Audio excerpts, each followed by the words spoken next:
হে পথিক, তুমি ভিক্ষুক চেনো, যে তার শরীরকে বাঁচিয়ে রাখার জন্য চাল ডাল মসুরি আর খাদ্যের খুঁজে ছুটে বেড়ায় এই ঘর থেকে ও ঘরে। আমাদের মন ক্ষুধার্ত হয় কেসে, মনের খাদ্য কি, আত্মা বাঁচে কেসে। কি তার পানীয়, কি তার খাদ্য জানা হলো না। লোক লজ্জার ভয় না করে আজকাল খুব ইচ্ছে করে একটা ভিক্ষুক হয়ে বাঁচি। ভালোবাসা কি ধার পাওয়া যায়? চওড়া সুদের ঋণ নিয়ে কি মন নেওয়া যায় ধার?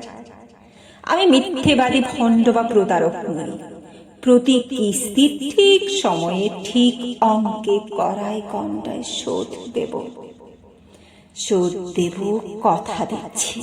ঠকাবো না একটি পায়। আমায় শুধু কেউ বলে দাও, প্রেম কি তবে ধার পাওয়া যায়? ধার নেব তাই।